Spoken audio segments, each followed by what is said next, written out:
మనం ఇప్పటిదాకా మొత్తం స్టోరీ చూసినాం. మొత్తం ఆ స్టోరీ మొదటి నుంచి ఏం జరిగినటువంటి స్టోరీ చూసినాం.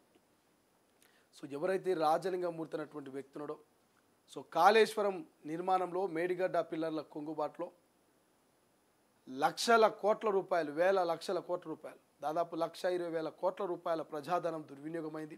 ప్రజల సొమ్ము బూడిదలో కలిపిన పన్నీరు లెక్క కాళేశ్వరం గంగలో కలిసిపోయింది. దీని మీద అవినీతి అక్రమాలు జరిగినాయి కాబట్టి దీని మీద ఖచ్చితంగా విచారణ చేయాలంటూ ప్రైవేట్ కేసు వేసినటువంటి రాజలింగం ఎవరైతున్నాడో, సో ఈ రాజలింగాన్ని నిన్న రాత్రి ఇవాళ హైకోర్టులో విచారణ ఉన్నది. ఇవాళ హైకోర్టులో విచారణ ఉండగా గంటల వ్యవధి సమయంలో ఉన్నటువంటి విచారణకు రావాల్సినటువంటి రాజలింగం అర్ధరాత్రి కత్తులతోటి పొడిచి చంపినటువంటి పరిస్థితి. సో ఆయన బండి మీద పక్కనే ఉన్నటువంటి బజారుకు పోయి వస్తూ ఉంటే మంకీ క్యాప్ వేసుకొని 5 మంది దుండగులు ఒక్కసారిగా కాపు కాసి దాడి చేసి కత్తులతో పొడిసి కడుపులో ఉండాల్సిన పేగులను రోడ్ల మీద వేసి ఎక్కడికక్కడ పరారైనటువంటి పరిస్థితి. సో అక్కడ ఉన్నటువంటి స్థానికులంతా చూసి రాజలింగాన్ని ఎవరో కత్తులతో పొడిచి చంపారు, అయ్యో పాపం హాస్పిటల్కి తీసుకుపోదామని ఆటోలో హాస్పిటల్కి తీసుకుపోతా ఉంటే మధ్యలోనే ఆయన ప్రాణం పోయినటువంటి పరిస్థితి కనిపిస్తుంది. ఇక పోలీసులు వచ్చారు, ఎంక్వైరీ చేసిర్రు. ఎంక్వైరీ చేస్తే ఏం తెలుస్తుంది? సో ప్రధానంగా ఉన్నటువంటి ఆరోపణ డిస్కషను అక్కడ ఉన్నటువంటి మెగా కృష్ణ, ఎవరైతే మెగా కృష్ణారెడ్డి ఉన్నాడో, మెగా కృష్ణారెడ్డి కావచ్చు, అక్కడ ఉన్నటువంటి గతంలో పనిచేసినటువంటి అధికారులు, మాజీ ఐఏఎస్ ఐపీఎస్ ఆఫీసర్లు, మాజీ ముఖ్యమంత్రి, మాజీ మంత్రి హరీష్ రావు. సో ప్రధాన కారణం వీలే అన్నటువంటి చర్చ ప్రధానంగా వినిపిస్తున్నది. సో ఎందుకంటే రాజలింగం ఒక సామాజిక కార్యకర్తగా ఎన్నో కేసులు వేసుకుంటూ పోయినట. గతంలో ఎన్నో ఇష్యూల మీద ఆయన ఫైట్ చేసినట. సో తాజాగా తెలంగాణ రాష్ట్ర ప్రభుత్వం 2014 ఏర్పాటు తర్వాత అనేకమైనటువంటి సంక్షేమ పథకాలతో అభివృద్ధి చేసినటువంటి చెప్పే కేసీఆర్ మరి కాళేశ్వరం నిర్మాణం జరిగినటువంటి అవినీతి అక్రమాల మీద రాజలింగం ఒక సామాన్య కార్యకర్తగా ఓ ప్రైవేట్ కేసు జిల్లా కోర్టులో వేస్తే ఇది ఇక్కడ కాదు, ఈ జిల్లా కోర్టు మాకు ఎట్లా నోటీసు ఇస్తుందని కేసీఆర్ హైకోర్టు దాకా పోతే హైకోర్టులో ఇవాళ విచారణ జరగాల్సింది 20వ తారీఖు. ఇవాళ విచారణ జరిగేటువంటి సందర్భంలో ఇక్కడ విచారణకు హాజరైతే ఏమవుతుందని రాజలింగమూర్తిని ఖతం చేసిర్రు. ఖచ్చితంగా ఇందులో అప్పటి కాంట్రాక్టర్లు మెగా పాత్ర ఉన్నది, మాజీ మంత్రి, మాజీ ముఖ్యమంత్రి పాత్ర ఉన్నటువంటి చర్చ పెద్ద ఎత్తున జరుగుతూ ఉంది. లేకపోతే రాజలింగమూర్తిని చంపాల్సిన అవసరం ఎవరికి ఉన్నది? రాజలింగమూర్తి ఎందుకు చనిపోయిండు? కుటుంబ కలహాలున్నాయా? ఆస్తి పంచాయతీలు ఉన్నాయా? లేకపోతే ఇంకేమున్నాయి? ఎందుకు రాజలింగమూర్తిని మరి కత్తులతో దుండగులు దాడి చేసి చంపారు? ఇది ఖచ్చితంగా కేవలం కుట్రపూరితంగానే కేసులు వేశారనే, కోర్టుకు లాగుతున్నారనే, ప్రజల్లో పలసన చేస్తున్నారనే రాజలింగమూర్తి మీద అందరూ అనుకుని మూకుమ్మడిగానే ఆయన్ను ఖతం చేసే పనిచేసినటువంటి చర్చ సోషల్ మీడియాలో పెద్ద ఎత్తున జరుగుతున్నది. సో వాస్తవం అవాస్తవం అనేది తర్వాత తెలుస్తుంది, కానీ దీని మీద ఒక ఎంక్వైరీ చేయాలి. ఎట్టి పరిస్థితుల్లో ఈ కేసును వ్యక్తిగత దాడిగానో, కుటుంబ కలహాలుగానో, ప్రైవేట్ ఇష్యూగానో ఎక్కడా క్లోజ్ చేయొద్దు. ఖచ్చితంగా దీని మీద ఒక ఎంక్వైరీ వేయాలి. గతంలో ఆయన అడ్వకేట్ గుండెపోటుతో ఇంట్లో ఒక్కడే ఉన్నప్పుడు మరణించాడు. అదేదో సీదా మరణం, అది గుండెపోటు అనుకున్నాం. కానీ 6 నెలలు గడవక ముందే పిటిషనర్ తరపు లాయరు, ఇద్దరు పిటిషనరు, ఇద్దరి మరణానికి కూడా ఒక రకమైనటువంటి అనుమానాలు వ్యక్తమవుతున్నాయి. అడ్వకేట్ నిజంగానే గుండెపోటుతో మరణించడం అనుకోవచ్చు, కానీ రాజలింగం మీద జరిగినటువంటి దాడిని చూస్తూ ఉంటే మాత్రం అత్యంత క్రూరంగా అవినీతి మరకల్ని చెరిపేసేందుకు, ప్రజల్లో ఒక భయాన్ని క్రియేట్ చేసేందుకు, ఇటువంటి కేసులు మళ్ళీ ఎవరు వేయొద్దు, ఇటువంటి ప్రశ్నలు మళ్ళీ ఎవరు గత ప్రభుత్వ పెద్దల్ని అడగొద్దు, అవినీతి మీద ఎవరు కూడా కోర్టులకు పోవద్దు, పోలీస్ స్టేషన్లకు పోవద్దు, కేసులు పెట్టొద్దని భయాందోళనకు గురి చేసేందుకు, భయభ్రాంతులకు గురి చేసేందుకే ఈ రకమైనటువంటి దాడి రాజలింగం మీద జరిగిందనేటువంటి చర్చ పెద్ద ఎత్తున జరుగుతుంది. సో మనం చూస్తూ ఉన్నాం విజువల్స్లో కూడా, ఆ విజువల్స్ మనం చూపించలేము కానీ అత్యంత దారుణంగా చంపారు. ఎంత దారుణంగా అంటే ఆ వీడియోలు చూడాలంటే కూడా భయం అనిపిస్తుంది. సో ఆ వీడియోలు చూస్తే మొత్తం ఈ కడుపు పొట్టలో ఉన్నటువంటి పేగులన్నీ కూడా బయటకు వచ్చేసినాయి. అత్యంత దారుణంగా ఆ విజువల్స్ కూడా చూడలేము. సో రాజలింగం చేసినటువంటి తప్పేంది? 1,20,000 కోట్ల రూపాయలు కాంట్రాక్టర్లు, గత ప్రభుత్వ పెద్దలు, మాజీ మంత్రులు కాళేశ్వరం పేరు మీద ఆగమాగం చేసినందుకు ఆయన కోర్టుకు పోవడం ఆయన చేసిన తప్ప? తెలంగాణ ప్రజల రక్తం దారబోసి, చెమట దారబోసి పన్నుల రూపంలో కట్టినటువంటి పైసలు తీసుకుపోయి ఆ నీళ్ళలో కలపడం, దాని మీద మరి రాజలింగం కేసు వేయడం ఆయన చేసిన తప్ప. రైట్, ఇదే అంశం మీద మాట్లాడదాం. మా ప్రతినిధి వెంకటరమణ ప్రస్తుతం లైన్లో ఉన్నాడు. వెంకటరమణ, వాస్తవానికి ఏం జరిగింది? రాజలింగం సంబంధించి నిన్న రాత్రి ఆయన కత్తులతో ఆయనను పొడిచి చంపినటువంటి పరిస్థితి, వాస్తవానికి అక్కడ జరుగుతున్నటువంటి పరిణామాలు ఏంటి, ప్రస్తుత పరిస్థితులు ఏంటి? ప్రస్తుతానికైతే ఇతను రాజలింగం పలు వివాదాల్లో కూడా చిక్కుకున్నటువంటి నేపథ్యం అయితే కనిపిస్తుంది. గతంలో కాళేశ్వరానికి సంబంధించి కూడా మేడిగడ్డ ప్రాజెక్టు మీద అవినీతి జరిగిందని చెప్పి అతను భూపాలపల్లి జిల్లా కోర్టులో కూడా కేసు నమోదు చేసినటువంటి పరిస్థితి. దీనిపై కూడా ఇక్కడ భూపాలపల్లి జిల్లా కోర్టుకు సంబంధించి కూడా కేసీఆర్ కు అలాగే హరీష్ రావుకు తర్వాత అక్కడ ఉన్నటువంటి ఇరిగేషన్ డిపార్ట్మెంట్ అధికారులకు వీళ్ళందరికీ కూడా నోటీసులు జారీ చేసింది. అయితే దీనిపైన కూడా అప్పుడున్నటువంటి ప్రభుత్వం కూడా ఇక్కడ బీఆర్ఎస్ ప్రభుత్వం దీనిపై స్టే ఇచ్చుకుంది హైకోర్టుకు వెళ్ళి. ఆ తర్వాత జరిగినటువంటి పరిణామాలు కూడా ఒక్కొక్కటి వాయిదా వేసుకుంటూ 2 సార్లు వాయిదా పడ్డటువంటి నేపథ్యంలో అసలు ఈ రోజు కేసు విచారణ జరగాల్సి ఉండే.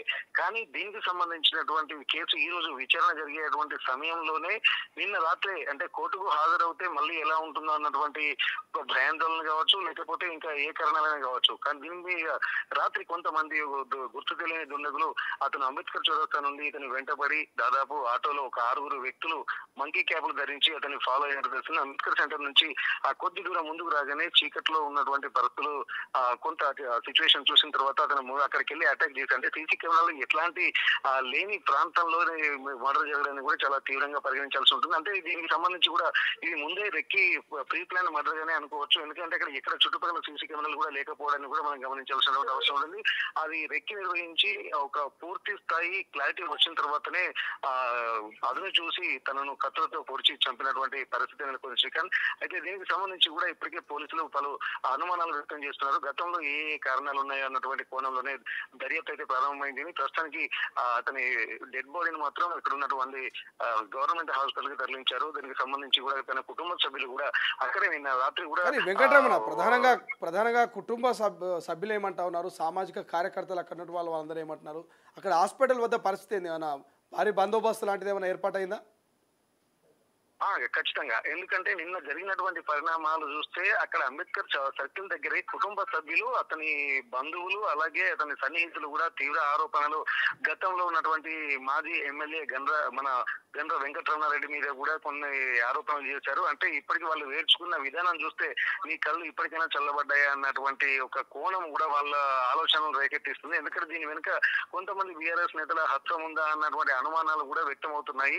ఎందుకంటే తను ఏల్చున్నటువంటి విధానము అక్కడ ఉన్నటువంటి వాళ్ళ ఆరోపణలు చూస్తుందంటే ఒకవేళ ఇతను పలు వివాదాలు అంటే ఎక్కడ సామాజిక కార్యకర్త కాబట్టి ఎక్కడ ఇబ్బందులు ఉన్నా కానీ వారికి అండగా నిలబడుతున్నటువంటి పరిస్థితి నెలకొందన్నట్టు కూడా అక్కడ ఉన్నటువంటి వాళ్ళు చెప్తున్నారు.